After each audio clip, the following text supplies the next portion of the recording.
हजूर ने फरमाया 3 चीजें मुझे बड़ी महबूब हैं तुम्हारी दुनिया में से, एक खुशबू, और ये हजूर की सुन्नत है, मस्जिद में जाओ खुशबू लगा कर जाओ, नमाज जुमा के लिए जाओ खुशबू लगा कर जाओ।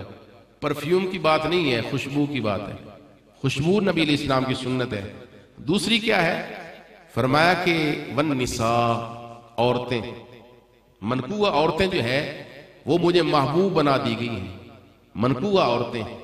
और नबी कौनैन सल्लल्लाहु अलैहि वसल्लम को हुक्म है कि जब आपके पास अहले ईमान औरतें आए आप उनसे बैत लें, युबायिनक अला अल्ला युशरिकन बिल्लाहि शैआ, उनसे बैत लें इस बात पर, इस शर्त पर शिरक नहीं करना, वला यसरिकना, चोरी नहीं करनी, वला यज़नीना, जिना नहीं करना, वला यक्तुलना औलादहुन्ना, अपनी औलाद को कत्ल नहीं करना, और किसी पर बोहतान नहीं लगाना। और जिन चीजों पर, जिन शराइत पर इमामुल अंबिया औरतों से बैत लेते थे, इन्हीं शराइत पर मर्दों से भी बैत लेते थे। वला यासीनक फी मारूफ, नेकी के काम में अल्लाह ताला की नाफरमानी नहीं करनी, मेरी नाफरमानी नहीं करनी। तो इन्हीं शराइत पर मर्दों से बैत, इन्हीं शराइत पर औरतों से बैत। बैत का मकसद है ना, यही मकसद है कि बैत का मकसद बैत कर लो तो छुट्टी। हुण केड़ी लोड़ है जनाब, हुण तो तुसी पीर दे दर ते नहीं आ गए, हुण भी नमाज पढ़नी है तुसी, हुण भी इत्थे आके तुसी रोजे रखने ने। इस वास्ते माह रमजान के अंदर होटल खुले हैं जनाब, दरबार शरीफ उत्ते होटल चल रहे हैं, न साहबजादगान रोक रहे हैं, न आने वाले ने शर्म हया आ रही है। जिस शेख, जिस बुजुर्ग, जिन अजीम नफूस कुदसिया की बारगाह में हम आए हैं, कम से कम उनसे तो शर्म कर लो, वो तुम्हें देख रहे हैं। तुम उनके दरबार आलिया पे, उनकी बारगाह में आकर फर्ज रोजा छोड़कर अल्लाह की बगावत, अल्लाह के नबी की बगावत कर रहे हो, शरीयत की बगावत कर रहे हो। एक वक्त था हिंदू और सिख जो है वो भी माह रमजान का एहतराम करते थे। हुक्का पानी अंदर बह के पींदे हैं, क्यों? मुसलमाना दा माह रमजान है, उन्होंने माह रमजान है, उन्होंने वास्ते बायसे आ रहे कि उन्होंने सामने बह के सान भी शर्म आसी, इसलिए वो माह रमजान का एहतराम करते थे। और आज जिस दौर से हम गुजर रहे हैं, हूँ सूरत हाल के, और ये मैं इल्जाम तराशी है मेरी कि हकीकत है, हकीकत ही है ना। आज हमें ये बताया गया दरबारों पे जाओ, गुड़ियां ले लो और मजारशी पे रखो, अल्लाह ताला तुम्हें बेटा अता करेगा।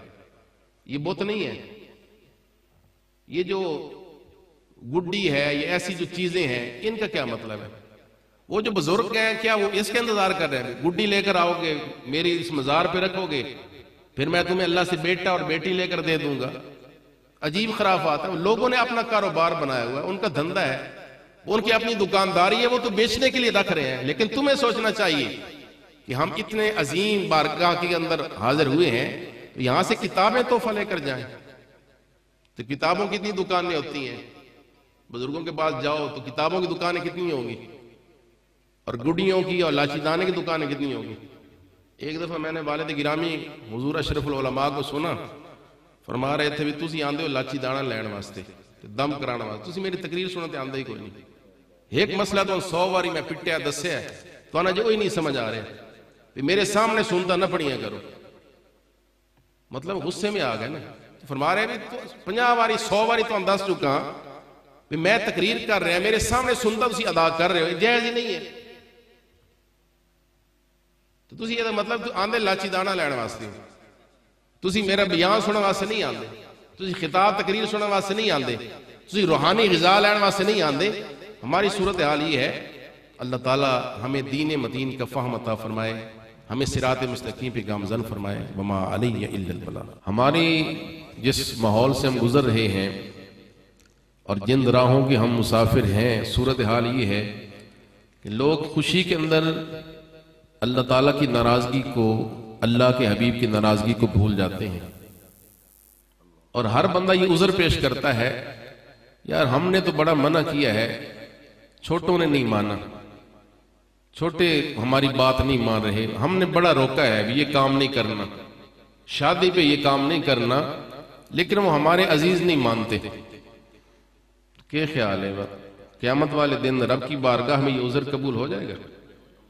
अल्लाह ताला भी फरमाया कि ठीक है, वो छोटी औलाद तुम्हारी, उन्होंने तुम्हारी बात नहीं मानी, इसलिए तुम्हारी भी जान छूट जाएगी।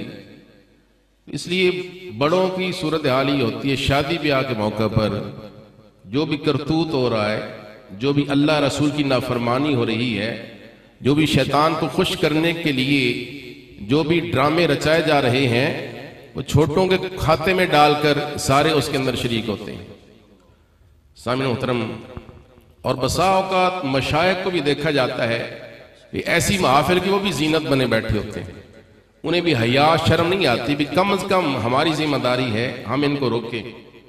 और मैंने जो हदीस पाक बयान की है कि आका इनामदार ने फरमाया कि तुम में से हर बंदा निगरान है, निगाहबान है, राई है। तो इसके अंदर ये जिम्मेदार लोग भी हैं जो मशाइख हैं और जिनकी ज़ुबान पर लोग एतमाद करते हैं, जिनकी बात को लोग मानते हैं। और अवामुन्नास तो यहाँ तक चली जाती है कि कुरान पाक की आयत पढ़ी जाए, अल्लाह और उसके हबीब का हुक्म बयान किया जाए, लोग गौर व फिक्र नहीं करते, लेकिन पीर या शेख का फरमान आ जाए, कौल आ जाए, कहते आमन्ना व सद्दकना, पीर की बात आ गई है। तो फिर ऐसे लोग जिनकी आवाज पर जो है लोग लब्बैक कहने के लिए तैयार हैं, अमल करने के लिए तैयार हैं, लेकिन वो तकलीफ गवारा नहीं करते, तो क़यामत वाले दिन ये इन लोगों के लिए वबाल बन जाएगा। तो हर बंदा निगरान है अपने जो उसके मुताल्लिकीन हैं, जो उसको मानने वाले हैं, जो उससे अकीदत रखने वाले हैं, जो उससे मोहब्बत रखने वाले हैं। और रब्बे कायनात ने इस उम्मत का एजाज और शर्फ ये बयान किया है, फरमाया कि कुंतुम खैर उम्मतिन उखरिजत लिन्नास, तुम खैर उम्म हो, तुम तमाम उम्मतों की सरदार उम्मत हो, तुम बेहतरीन उम्मत हो। तुम्हारा तुर्र इम्तियाज क्या है? तुम लोगों को नेकी का हुक्म देने वाले हो और बुराइयों से मना करने वाले। अब ये फरीजा किसका है? अल्लाह ताला ने पूरी उम्मत का जिक्र किया है कि सारी उम्मत ही खैर उम्म है और हर एक का ये तुर्र इम्तियाज है, हर एक की जिम्मेदारी है कि वो नेकी का हुक्म दे और बुराई से मना करे। तो सामिन मुतशम, हर बंदा अपने तौर पर कोशिश करे कि वो नेकी के फरोग के लिए और बुराई को खत्म करने के लिए किरदार अदा करे। ज़ाहिर है हर बंदे का कोई ना कोई हल्का असर है, हल्के अहबाब हैं, जहां तक उसकी आवाज पहुंच सकती है वो कोशिश करे कार खैर के अंदर हिस्सा ले। रब ताला ने क्या फरमाया?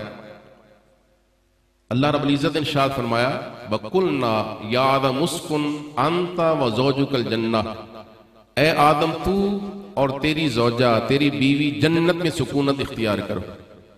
वकुला मिनहा रगदन है सुशीतुमा, और जन्नत में से जो चाहो खाओ, आजादी के साथ जन्नत की नेमतों से लुत्फ अंदोज हो जाओ। तो रब ताला ने हजरत आदम अलैहिस्सलाम को पैदा फरमाया। आदम अलैहिस्सलाम जन्नत में है, लेकिन महसूस ही होता है कि किसी चीज की कमी है। फिर अल्लाह ताला ने आप पर नींद तारी की, सो रहे हैं, आपकी बाईं पसली से रब्बे कायनात ने हमारी मां हजरत हव्वा अलैहिस्सलाम को पैदा फरमा दी। जब आप बेदार हुए, औरत मौजूद है, पूछा तुम कौन हो? उन्होंने कहा कि मुझे अल्लाह रब्बुल इज्जत ने आपके उन्स के लिए, आपकी तस्कीन के लिए, आपकी राहत के लिए पैदा किया है।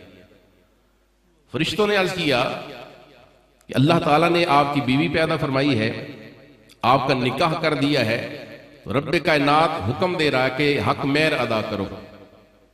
हक मेहर क्या है? फरमाया कि इमामुल अंबिया फख्र कौनैन सल्लल्लाहु अलैहि वसल्लम की बारगाह में दुरूद व सलाम का हदिया पेश करो।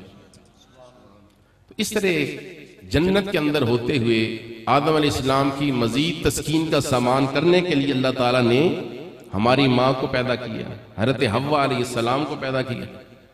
और अल्लाह रब्बुल इज्जत कादिर है, वो तमाम कुदरतों और ताकतों का मालिक है, वो चाहे तो इंसान को बराह रास्त पैदा कर दे। आदम अलैहिस्सलाम की न कोई माँ है न कोई बाप है, बगैर सबब वास्ते और वसीले के अल्लाह ताला ने आपको पैदा किया है। तो रब ताला चाहता तो हमें वैसे ही पैदा कर देता, हम जमीन से निकलते रहते, दरख्तों पे लगते रहते, तो हमारी पैदाइश का कोई ना कोई सबब रब ताला इस तरह बना देता। लेकिन अगर हम जमीन से निकलते, दरख्तों पे लग जाते, हमारी औलाद बच्चे दरख्तों से आ जाते, फिर बाहमी मोहब्बत ना होती, प्यार ना होता, उन्स ना होता।